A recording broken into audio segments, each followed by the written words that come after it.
Walaupun hanya satu nota, masih boleh menjalinkan muzik yang merdu. Walaupun hanya satu balun, boleh membawa anda ke tempat yang jauh dan tinggi. Walaupun keluarganya tidak berkaya, tapi kita cinta pada keluarga ini. Ya, rumah ini tidak seharus sangat cantik. Tapi kalau anda sepenuh hati, setiap ahli cinta pada keluarga ini, rumah ini akan menjadi sangat bahagia, sangat bersyukur. Juga seperti rumah yang berkaya. Ya, Hari ini siapa yang begitu mencinta keluarga? hari ini kita menjemput seorang pelajar yang intelek dari Malaysia. Pelajar intelek dari Malaysia, Dia cinta pada Taiwan cinta pada Taiwan, dan juga menjadi majikan hostel. menjadi majikan hostel. Ya, Memang berubah banyak dalam kehidupan, banyak perubahan. Marilah kita menjemput Nona Lai Shuwei. Nona Lai Shuwei, usia 31 tahun dari Malaysia, tinggal di Taichung Xinshi, membuka hostel bersama suami. Kita juga menjemput dua orang hadirin yang selalu dalam acara kita, Profesor Chen Huangfeng. Silakan. Apa khabar? Saya Chen Huangfeng. Profesor Chen Huangfeng, guru pakar dalam pengajaran bahasa Vietnam. Dan juga pakar gender Nona Yang Bingxin. Apa khabar? Apa khabar semua? Nona Yang Bingxin, pakar gender bernama. Shuwei menjadi majikan dalam hostel. Majikan. Hostel ini semua tempatan dibuka oleh orang tempatan. Tapi dia datang dari Malaysia, menikah di sini dan dia wakil baru. Ahli baru dalam keluarga kami ini. Ya, Bukan yang senang. bukan buka, malah bersambung. Bersambung. Bersambung dari siapa? Ibu bapa mentua. Ini juga dilihat satu keajaiban. Adalah ibu bapa mentua ada suaminya. Ini memang Ya, marilah kita lihat keajaiban pertama dalam kehidupan Shuwei. Keajaiban pertama dalam kehidupan Shuwei. Shuwei ialah pelajar di USM Malaysia. Kerana kesusahan dalam tesis, dia berjumpa gambar suaminya di atas internet dan meninggalkan mesej senyum dengan gembiranya. Mesej ini menghubungkan mereka. Mereka bermula berbicara tentang kehidupan masing-masing, suasana pelajaran dan lain-lain. Dalam perbicaraan, suaminya berkata, "Kita bersamalah." Sebab itulah mereka menjadi kekasih. Senyum dengan gembira. Dia senyum dengan gembiranya. Ya. Adanya gambar, mari kita lihat gambar. Ya, kacaknya. Saya juga senyum dengan gembira. Tapi saya bukan suaminya. Boleh dikatakan dalam senyuman ini, mata boleh meningkat hati. Ya, memang aku melihat gambar ini. Gambar inilah saya ditipu ke sini. Masa itu boleh dikatakan, sukakan. Tidak, semasa itu tidak ada benda ini dalam dunia. Tidak, belum ada. Ketika itu hanya boleh meninggalkan mesej. Ya, satu mesej saja. Apa yang anda tulis? Saya kata, kamu senyum dengan gembira. Satu ayat ini saja. Ya, selepas 2 minggu barulah dia membalas saya. Selepas 2 minggu, Ya, dia mengamati anda selama 2 minggu. masa itu dia sedang menjalani kerja tentera. Ya, dia bercuti selepas 2 minggu, cuti baru boleh membalas. Dia membalas saya dengan ringkas saja. Dia acuh tak acuh saja. Tanpa perhatian tunggu, apa yang dia balas inilah yang penting. Apa yang dia balas? Tak apa-apa, dia balas okey begini. Selepas itu tidak ada lagi. Terima kasih. Saya membalas lagi. Bisa menjadi teman tak? Anda yang berkata Anda mengambil mengambil tindakan? tindakan. Ya, saya mau MSN dia. Anda memang inisiatif. Kerana saya bosan juga. Kenapa anda bosan masa itu? Saya sedang menulis tesis. Menulis tesis senang berlaku sesuatu itu. Semasa Ya. menulis tesis kerana adanya tekanan Ya. senang berlaku. Jangan katakan dia semasa saya muda lagi. Kalau melihat gambar suaminya itu, saya juga akan begini. Saya juga hairan kerana suaminya orang Taiwan yang kuat. Ya kan? Ini dilihat lucunya. Ya, gambar ini terlalu lucu. Kacak sangat, ya. Jadi kapan mula menjadi bersama? Kali keempat kami berbicara. Sudah pun berhubung. Ya, berasa lekasnya. Masa itu tidak berasa apa-apa. Dia yang bertanya saya, kamu tidak ada teman lelaki? Saya pun tidak ada teman wanita. Marilah kita bersama. Saya fikir seketika setujulah. Kalau saya ada 3 minit untuk fikir, mungkin keputusan tidak sama. Iya kan? Baru 3 minit itu. 3 minit sangat penting. Tapi bersama berarti seperti kamu berbicara dengan dia selalu dan berasa gembira. Perkataan sahaja. Setelah itu bagaimana suami berkontak, telefon dan mesej. Saya menemani dia dalam tentera. Ya kah? Baik dia. Ada dia orang yang menemani dalam tentera. Dulu yang menemani dalam tentera ialah hantu saja. Ini menghabiskan wang saya, bil telefon ketika itu. Saya belum balik kerana saya ada setengah tahun tidak di Malaysia. Saya pergi ke negara China melancong. Saya menulis tesis sampai hampir beruntuh, jadi pergi melancong. Selepas itu balik di sini, melihat bil telefon itu berkumpul. Bil kami itu menimbun sampai mahalnya harganya. Tak tahu kenapa kalau saya ada Semasa membuat itu panggilan. hanya bertelefon saja untuk menghabiskan wang dalam telefon. Bukan kerana rindunya. Betulkah? Sedikitlah. Kami berbicara sahaja, bosan dan berbicara banyak. Berbicara sampai dia mundur dari tentera. Jadi, kapan dia berkata kepada anda datang ke Taiwan tinggal bersama dia? Tidak, dia tidak pernah berkata. Jadi, Begini.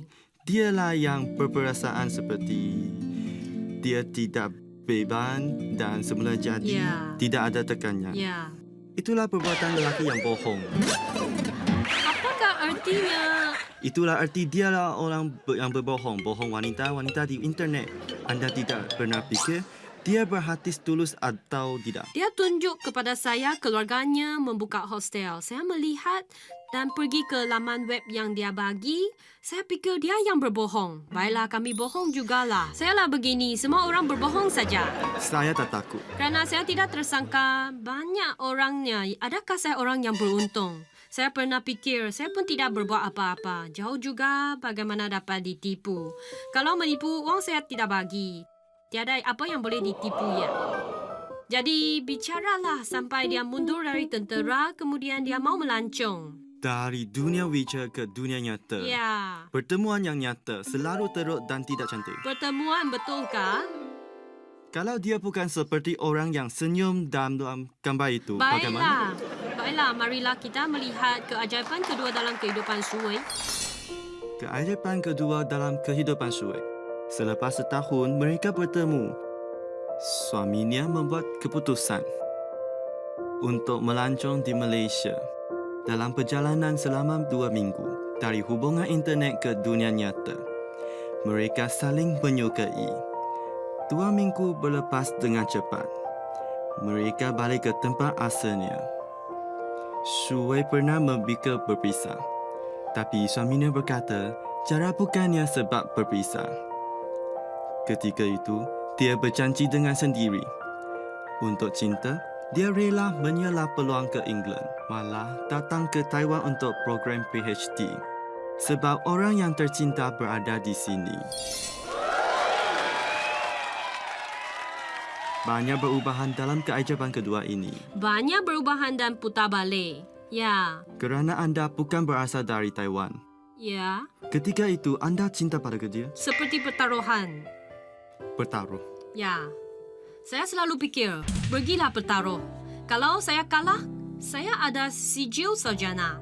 Kalau saya menang, saya ada suami dan keluarga dan juga sarjana. Jadi adanya pikiran ini, saya menikah. Sebenarnya kalau saya perlu membiarkan anak menikah ke tempat yang jauh ini, saya akan berlawan pikiran ini. Jadi apakah pikiran ibu bapa anda? Saya mengirimkan borang aplikasi. Selepas mendapat emisi baru memberitahu ibu. Ibu, saya akan pergi ke Taiwan belajar. Ibu berkata, baik. Ibu anda berkata baik. Sama dengan jawapan anda. Kerana ibu saya fikir kehidupan saya ialah keputusan sendiri. Saya membuat keputusan, jangan menyalahkan orang lain. Jadi, suaminya tidak perlu berbuat apa-apa. Dia tunggu saja. Dia tidak berkata apa-apa, tidak membuat jaminan, tidak perlu. Tidak ada. Dia senang hati, saya berasa. Dia fikir jarak bukannya sebab Jadi, untuk berpisah. apakah sebab untuk berpisah? Mungkin kepribadian. Peribadilah, dia ambil berat penting dalam peribadi. Ya, bolehkah bersama? Anda fikir peribadinya yang mana anda tidak puas hati. Tapi lelaki di Taiwan semua begini. Apakah yang Shuwei tidak puas hati terhadap suaminya?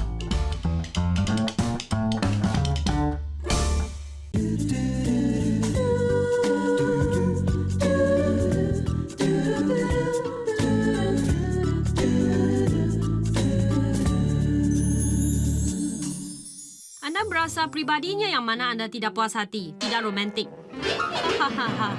Tapi lelaki di Taiwan semua begini.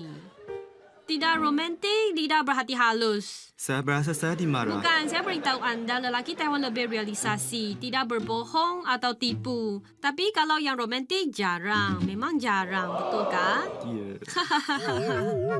Ya. Tapi saya memberi suami saya markah 100 atau 90. Markah setinggi ini. Dia tidak merokok, berjudi, minum, dia tidak pergi ke klub malam. Jadi, anda datang Taiwan belajar, bersambung meja di Malaysia kan? Ya, Okey. Tetapi semasa itu, dia sudah mundi dari tentera, tinggal di Taichung. ya, tinggal di Kemudian Taichung. anda belajar di Tainan. Ya, di Tainan. Juga ada jarak sedikit jauh lah. Sedikit jauh lah. Masa itu seronok, tapi letih juga. Saya menaiki bas sampai setiap hari. Setiap hari? Bukan setiap hari. Seminggu saya balik 3 hari. Masa yang lain di Taichung. Kalau saya ada kelas, saya pergi pada pagi. Selepas hari Jumaat, saya akan balik ke rumah lah. Ya. Cinta kasih yang banyak. Cinta ini banyak. Mungkin juga. Memang. Dia sudah mula bekerja masa itu. Dia bekerja. Sejumlah berapa tahun? Saya belajar selama 3 tahun. Susah juga masa itu. Mandarin anda juga masih fasih dalam 3 tahun. Tidak. Mandarin menjadi fasih ialah semasa saya balik ke rumah suami Sinsu. Barulah menjadi fasih. Ini keajaban ketiga juga.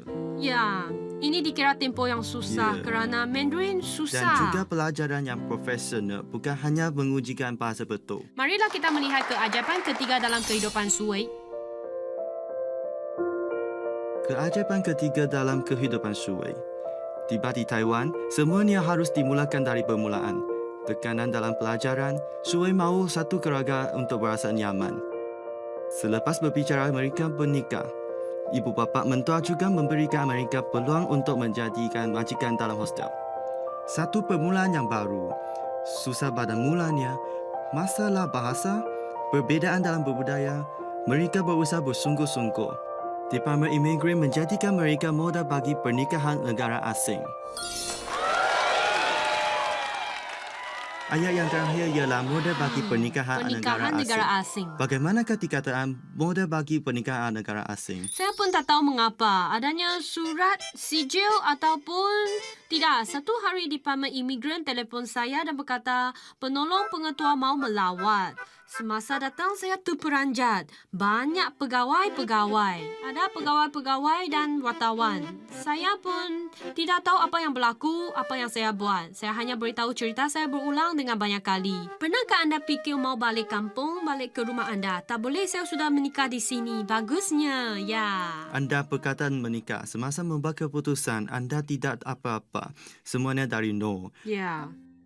Adakah anda berasa lelaki ini?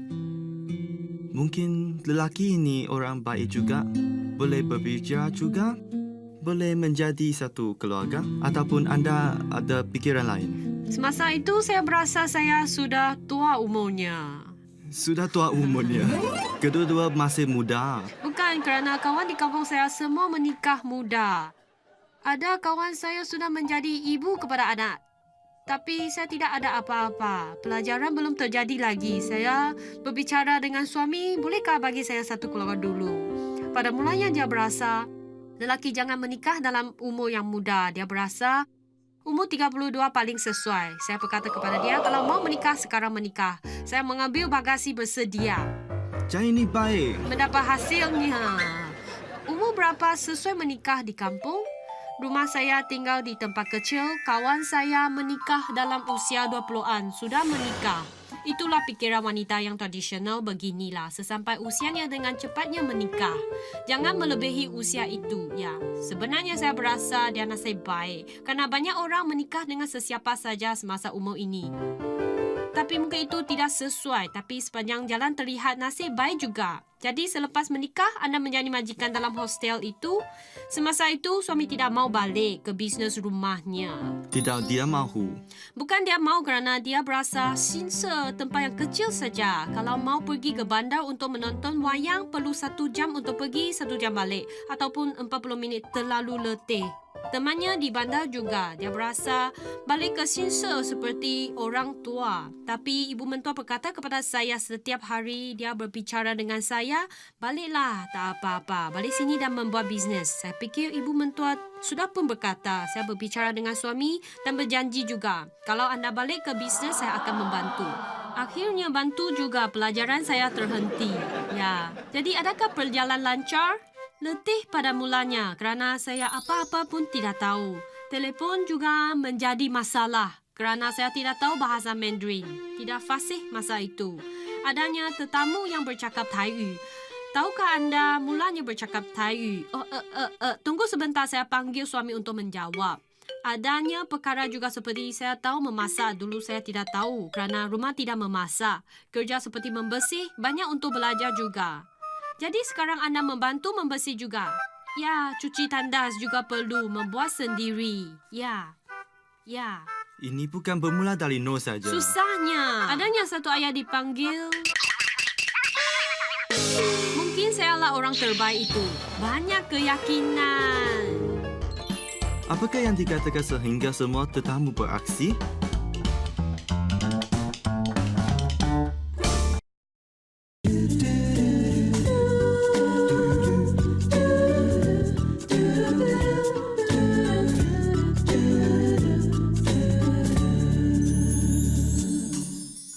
Adanya satu ayat dipanggil, adanya orang yang terbaik dalam semua pekerjaan. Mungkin sayalah orang terbaik itu. Banyak keyakinan. Dari kecil lagi anda seorang optimis dan penuh dengan keyakinan. Betul, kerana kalau sudah berjanji haruslah diselesaikan. Tidak bisa apa-apa pun. Tak boleh malas dan mau dimanjakan. Tidak bisa, kerana tiada orang membantu. Ya, tiada orang. Selepas menangani hostel itu adanya belanja. Mesti ada belanja. Suami dan saya perlu menangani masalah ini. Saya fikir kalau ada kerbatan ini, saya tidak boleh tunggu besok sampai besok. Dulu saya seorang bolehlah tunggu. Baju tunggulah besok cuci. Sekarang tidak boleh. Adanya satu baju, cucilah baju. Kerana besok ada perkara lain. Membuka hostel ini memang adalah keterampilan profesional dalamnya. Berasa susah juga. Keterampilan dalam perniagaan. Tapi saya berasa dalam pribadi anda sudah sangat mencukupi. Tapi dalam masalah profesional, bagaimana suami dan anda menangani masalah begini? Kalau adanya masalah, saya akan bertanya ibu mentua. Kalau ibu mentua tidak tahu bagaimana menyelesai, saya menelpon hostel lain lah. Semasa saya bertemu dengan mereka, saya mau ambil mereka tante kerana mereka semua lebih tua dari saya. Saya tanya tante bagaimana selesai, dia akan mengajar saya. Perlahan-perlahan saya belajar mengumpul sedikit pengalaman. Sinse bagi anda berapa lama tinggal di sana? Dari masa saya datang Taiwan pada tahun 2009, Agustus 2009 sampai sekarang. Anda suka Sinse? Memang suka. Sejuk ini musim sejuk. Gunakan selimut. Saya tak tersangka sejuk dalam musim sejuk. Gunakan selimut lah. Minta maaf. Anda sudah lupa ada suami di sisinya. Suami dalam selimut juga. Ya. Optimistik lah. Tidak kira apa-apa. Anda sudah menikah di sini. Coba sukakan dia. Coba sukakan suasana ini. Saya memang suka Sinse. Suka Sinse. Ya. Beginilah Suwei bukan saja suka Sinse. Dia juga mengambil tindakan. Dia mahu merakam 100 orang cerita di Sinse. Betulkah? Orang Taiwan sendiri seperti saya tinggal di Wanhua tidak dapat 100 orang untuk dirakam oleh saya. Betul. Susah memang sangat. Ya.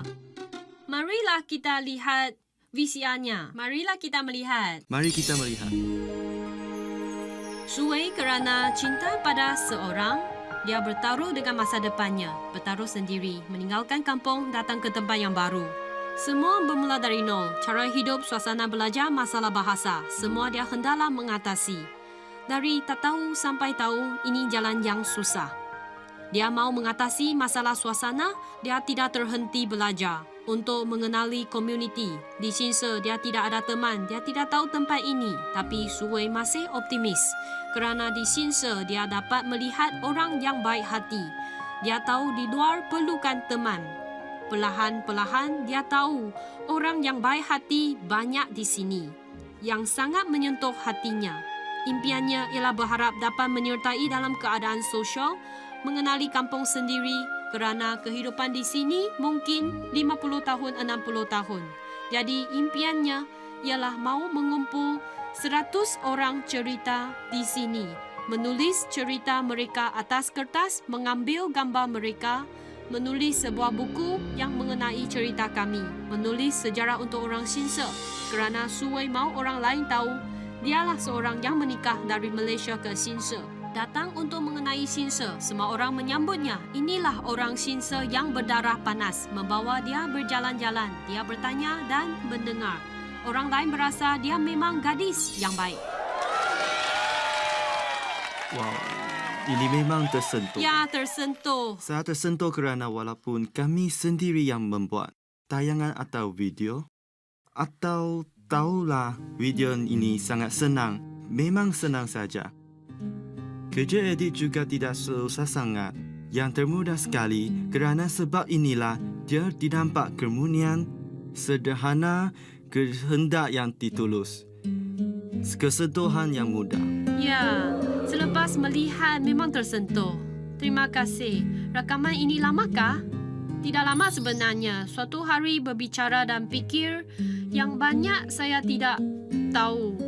Kalau orang tanya saya apakah keistimewaan Sinse, saya tidak tahu banyak juga. Saya tidak kenal Taiwan, malah Sinse tempat yang kecil. Masa itu saya fikirlah, adakah cara untuk mengenali tempat ini, menjadikan tempat ini kampung saya. Saya asyik berfikir. Dan selepas itu saya berbicara dengan orang lain, berbicara dengan Mei Yan. Lama-lama menjadi 10 cerita ini. Ya, satu impian. Jadi dalam proses melakukan impian ini, adakah mendengar masalah? Tiada bagi sekarang. Semua orang yang baik hati. Ya, tak tahu kenapa. Seperti nenek dalam video itu, hari pertama kami pergi berjumpa dia, beritahu dia. Tapi Taiyu saya tidak baik. Jadi saya kami berkata kepada dia, besok kami datang lagi. Dia tak mau. Pintu pun tidak buka kepada kami. Teman saya panggil saya menegur dengan nenek, besok saya datang lagi. Masa itu saya hanya berkata begini, nenek saya datang besok. Nenek bertanya, jam berapa? Dia rela, jam berapa? Dia beginilah berkata kepada saya tidak tahu apa yang dijawab. Besok harinya saya pergi. Hari itu nenek sudah tak sama. Dia berpakaian cantik, menghiaskan diri. Ya, saya berasa saya duduk di sana mencabut sayur. Saya berasa hairan juga bagaimana menjadikan dia mengajak saya. Kerana rumah nenek ialah dari sejarah Jepang. Jendela itu masih kertas, gunakan kertas. Saya berbuat begini. Nenek berkata, jangan kerana sudah rosak. Kerajaan tidak menyokong orang memperbaiki rumah. Dulu kerajaan membantu dia. Selepas itu dia membawa saya masuk rumah. Dia mengambil buku yang lama, gambar yang lama. Berbicaralah dengan dia bagaimana dia menikah di sini. Kenapa tidak meninggalkan sini? Dia anak-anak sudah dewasa, juga sangat berjaya. Kenapa tidak tinggal bersama dengan mereka? Dia tak mau, tidak ada teman di sana. Tiada teman. Kenapa anda tinggal di sini? Anda satu orang saja. Saya ada teman di sini, ada jiran tetangga. Dia ingat apa yang berlaku masa lalu, bagaimana dia menikah di sini. Dulu mas kawinnya berbicara dengan saya. Dulu Sinse tiada apa-apa, sekarang sudah sempurna. Walaupun dia tinggal dalam rumah yang kecil, tapi dia suka Sinse. Saya berasa nenek ini teladan saya. Dia seperti orang yang hati tulus dalam Sinse. Ya. Anda mendapat apa daripada nenek ini tinggal di Sinse? Cinta kasih harus bersabar. Kerana nenek dan suami nenek sudah meninggal. Ya. Tapi selepas itu dia pun tinggal di sana. Dia terus tinggal di sana. Itulah hati tulus dan bersabar yang saya berasa tersentuh. Tadi anda bertanya adakah dia mengalami masalah. Dia kata tidak ada. Inilah pribadi anda tahu. Ada orang yang mengalami masalah tapi dia optimis. Jadi selalunya tiada masalah. Dia hati tulus terhadap orang. Semua perkara dia optimis. Dan juga berhati tulus dengan orang lain. Kadang-kala saya berasa kalau seorang itu dia mengalami masalah, mungkin pribadi yang boleh menjawab. Itulah tenaga optimis, mendatangkan daya yang optimis. Saya berasa kadang-kala bagaimana anda bertindak, orang akan membalas juga. Tapi anda mesti melakukan langkah pertama. Tidak boleh menunggu saja, barulah membalas. Tidak boleh. Orang tidak boleh begini. Jadi dalam sepanjang masa ini, anda mendapat balasan yang banyak. Banyak insaf dan perasaan. Mendapat banyak. Tidak seperti dulu, saya beginilah. Ya, Saya boleh belajar dulu seperti satu tali boleh tegang sedikit, kadangkala boleh bersandai sedikit juga. Bersantai bukan bererti kehilangan ataupun anda rugi. Malah dalam proses inilah anda mendapat sesuatu. Anda sekarang adanya apa-apa masalah? Saya jangan menangis. Apakah masalah yang menyebabkan Shuwei menangis?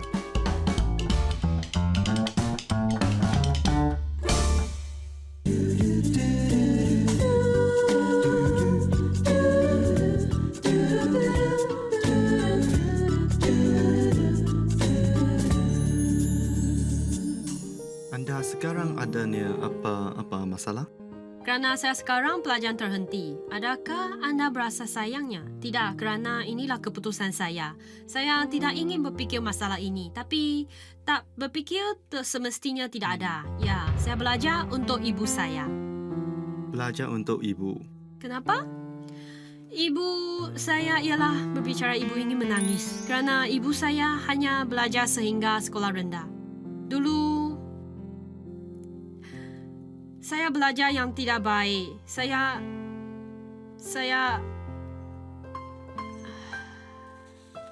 jangan menangis.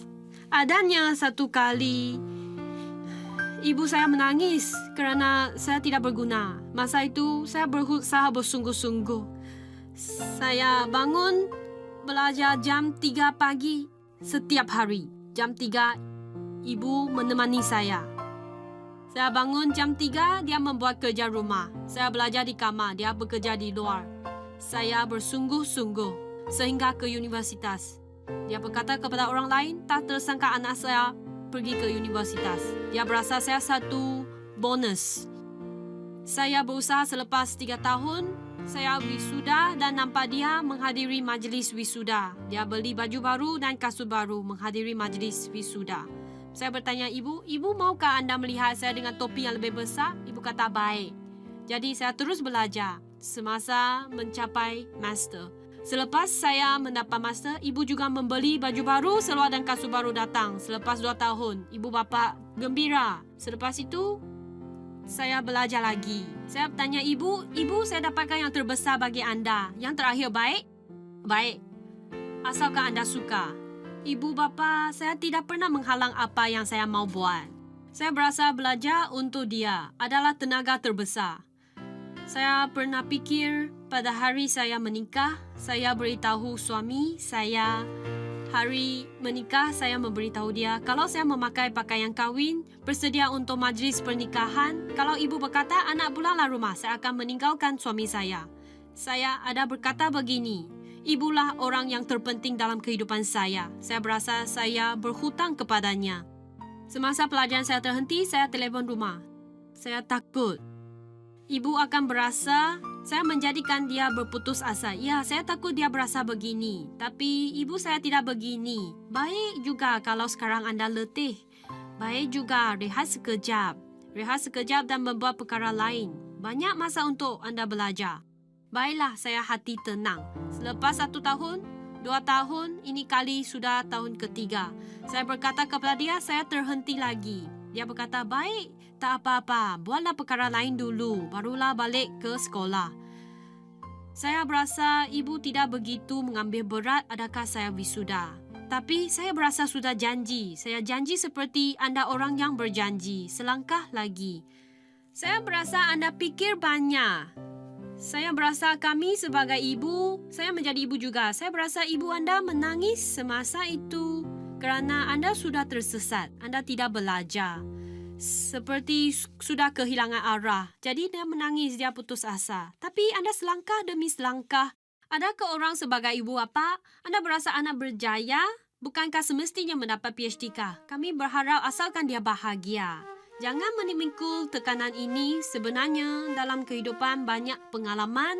Anda berusaha juga sampai master dan sebagainya. Tapi ibu saya juga sama. Sebelum dia meninggal, dia berharap saya boleh berlakon di Taiwan. Walaupun dia meninggal, tapi saya masih mau menyempurnakan hasratnya. Kami sebagai anak memang berfikiran begini. Ya, berfikiran begini, tapi masalahnya ialah pengalaman yang banyak. Belajarlah ialah perkara sepanjang hidup. Anda tidak perlu semestinya menyelesaikannya dalam masa yang pendek seperti saya mesti membuat itu.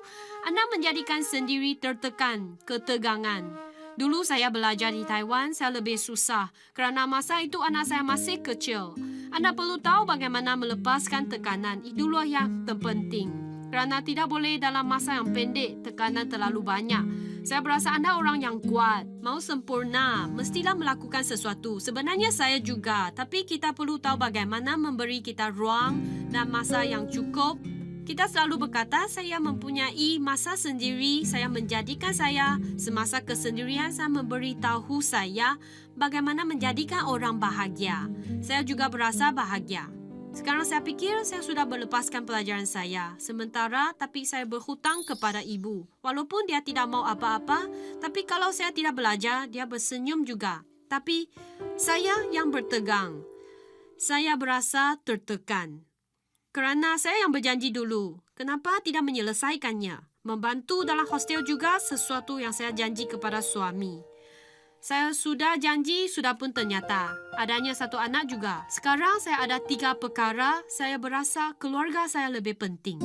Tak mungkin 100% dalam kehidupan kami hanya dapat sesuatu watak, kami membuatkannya mencapai markah yang tinggi. Yang lain lulus sudah pun cukup. Baiklah, dalam pelajaran suami ini anda baik, kan? Sudah pun banyak perkara diselesai, sudah mencapai. Tadi anda berkata suami tidak romantik. Balasan dia terlalu. Bagaimana dia? Suami mengandung anda juga. Maka yang dikata itu kata juga. Ya, bagaimana dia? Anda berasa dia tidak romantik. Saya menempah satu kek semasa dia mandi. Saya menyediakan lilin. Semua sudah bersedia. Anda berasa romantik? Akhirnya dia berkata, membeli kek ini pengiriman 150. Bodokah anda? Bagaimana dengan lelaki Taiwan? Dia menghadiahkan saya boneka, adanya coklat. Dia makan coklat itu, meninggalkan hanya boneka saja. Dia kata takut coklat rosak. Dia makan dulu. Hanya boneka yang tinggal. Ya, boneka itu di rumah saya sekarang. Wanita berharap dapat romantik yang tidak sama. Adanya orang suka cincin. Lebih besar lebih baik kan? Ada orang suka beg yang bernama. Adanya orang suka kembang api. Adanya orang mau bunga. Tidak sama bagi semua orang. Adanya orang berasa semasa sakit, tuangkan air panas. Semasa saya sakit, semasa saya letih, bagi anak makan. Inilah romantik yang saya mau. Apakah romantik yang anda mau? Anda tahukah yang mana satu? Hanya satu kek. Ya, tapi suami saya tidak pernah memberi saya satu kek. Bergaduh setiap tahun. Setiap tahun untuk kek ini. Tahun pertama saya datang Taiwan, sudah Agustus, sudah lepas. Anda memang gigih. Tahun 2010 saya berasa saya maukan kek itu. Sudah pun memberi sirat. Ibu bapa saya akan menyediakan kek. Dia tidak beli, katanya terlalu sibuk. Tahun 2011 masih menunggu. Tiada, bergaduh lagi. Tahun 2012 saya tunggu lagi. Tahun ini saya berharap saya dapat. Anda gadis yang baik, saya berasa. Dan anda juga adanya tenaga yang kuat. Tapi perlulah berhati-hati. Masa romantik bagi lelaki ialah semasa dia masih gadis. Bukannya ibu atau isteri, yang semasa anda seorang wanita. Wanita yang cantik lagi lawak, romantiknya lebih senang dilakukan. Mungkin kerana kehidupan anda terlalu rapat bekerja bersama. Berhidup bersama dalam kehidupan semestinya banyak bergaduhan. Bukan hanya dalam kerja ataupun pandangan. Semuanya kerana terlalu rapat dan selalu bersama. Bersama selama 24 jam menjadi seperti dalam pandangan lelaki. Kalau hidup sebegini sudah pun mendapat markah 100, mungkin dia berasa puas hati lebih tinggi daripada anda. Bolehkah anda memahami pandangan dan perasaannya? Sebenarnya dalam usia sebegini, boleh menjaga keluarga juga berada dalam satu tempat menjalinkan hubungan. Haruslah anda menghargai. Jadi, dalam perkara lain, kami berharap dia dapat berjanjilah dalam acara ini. Betulkah? Susahkah dapatkan kek? Kalau saya memberi bil kepada anda, Dia anda akan sudah menjadi mendengar senang di sini. sedikit. Tak payah, Ya. dia akan datang. Sekarang marilah kita menjemput. Suami inti bertanya dengan jelas. Apakah pandangannya memanglah. menjemput babat lain? Bayi datang juga. Silakan duduk. Ya. Tadi anda sudah mendengarkan. Sudah jelas, dia mau satu kek saja. Tunggu. Saya mahu menjelaskan sesuatu. Anda tidak puas hati dengan 150 itu? Tidak puas hati kan? Bukanlah.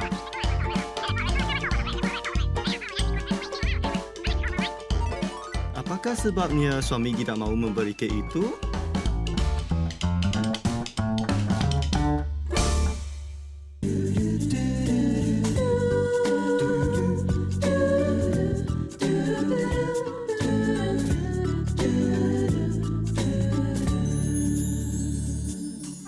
Anda tidak puas hati dengan 150 itu. Bukanlah, kek itu 120. Pengiriman 150. Memanglah hairan didengar. Anda boleh beli kek yang 1,200. Kemudian pengiriman 150. Ya. Begini hairan tak? Ya. Begini lebih baik. Jadilah Masalah masalah di di sini. Belilah yang Belilah yang 1,200. Ya. Pengiriman 150. Boleh diterima. Okey, begini boleh. Anda berjanji di depan penonton dia dapat kek untuk tahun ini. Bolehlah. Kek yang 1,200. Bolehlah. Saya pernah memesan warung, tulis kartu, beli hadiah, Dia ada romantik juga. membuat kartu gunakan gambar kami untuk dia.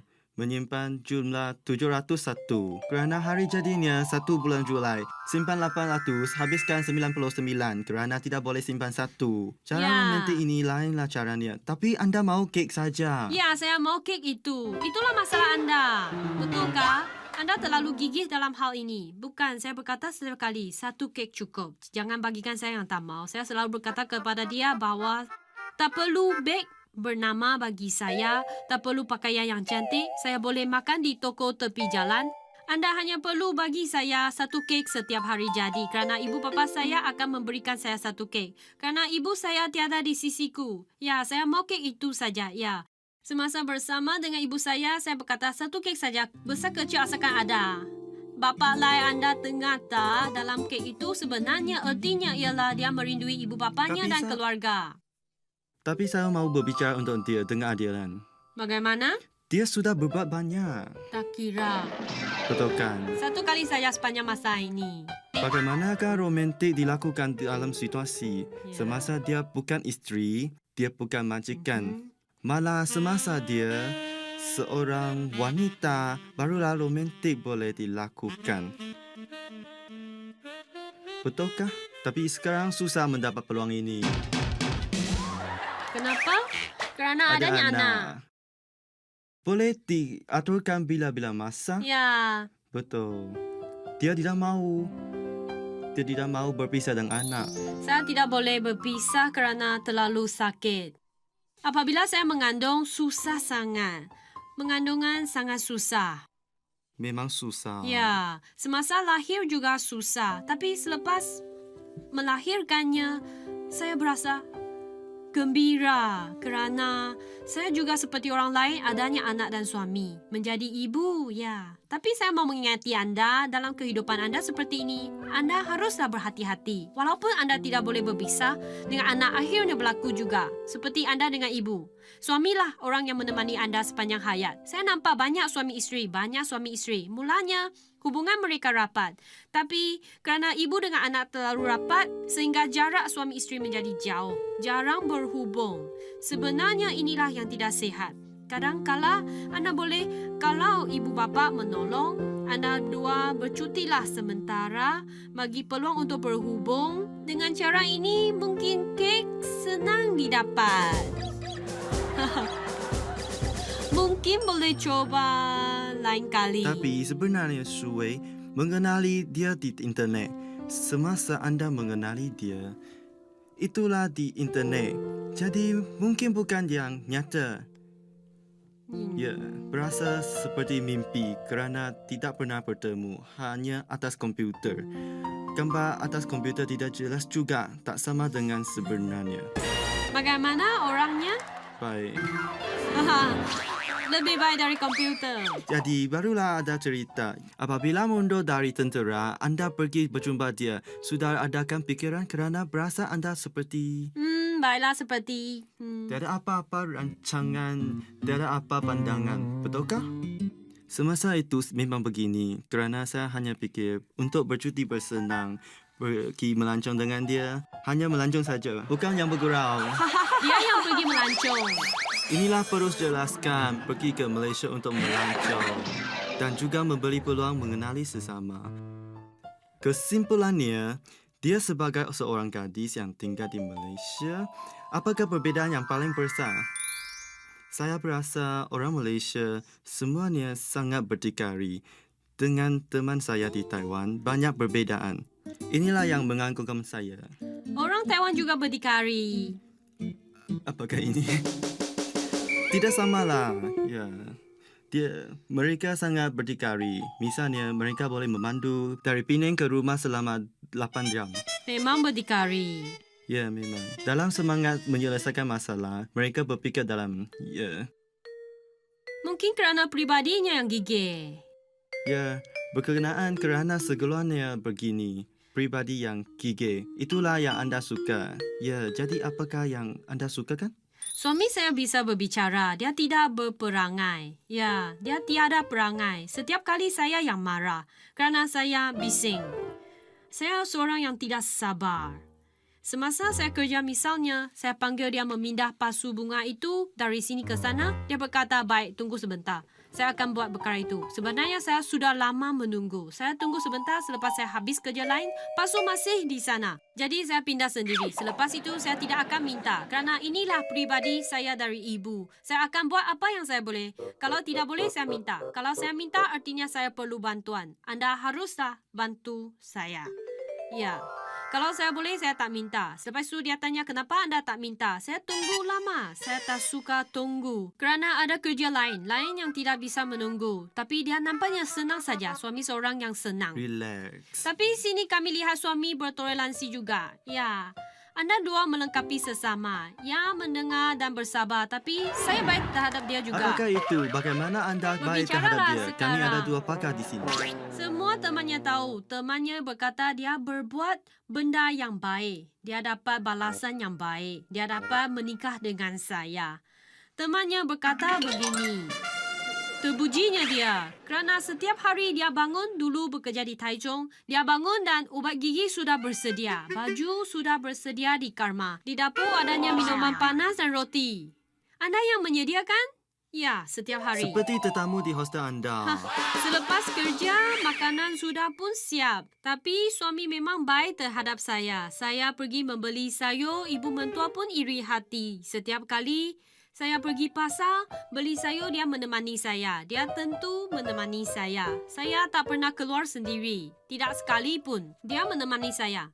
Jadi inilah yang kami katakan perangai yang tidak sama. Boleh menjadi hubungan baik, boleh menjadi hubungan buruk. Jadi sebenarnya perangai yang tidak sama kalau anda saling memahami dan sudi mengubah untuk sesama. Dalam acara ini, Ya. adakah apa yang anda mau berkata Berbicara kepada dengan suami? kami, kepada suami anda? Terima kasih. Ya, teman yang terbaik di Taiwan.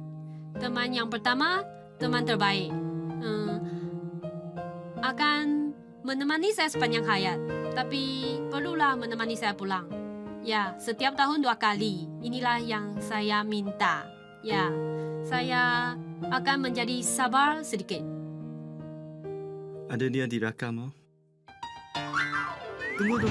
Dia sudah sesuai. Anda berkata juga. Anda kata. Selepas anak dilahirkan, saya berasa dia sangat susah. Ya, seluruh proses saya nampak. Itulah bukan sesuatu yang boleh tahan. Cerita itu, ya, jadi saya seharus lebih bersabar dengannya. Baiklah, lain kali marah saya akan bersabar. Boleh, dia kata boleh. Kek. Kek. Dia mau kek. Tahu ini saya pesan dulu. Baiklah, bagus.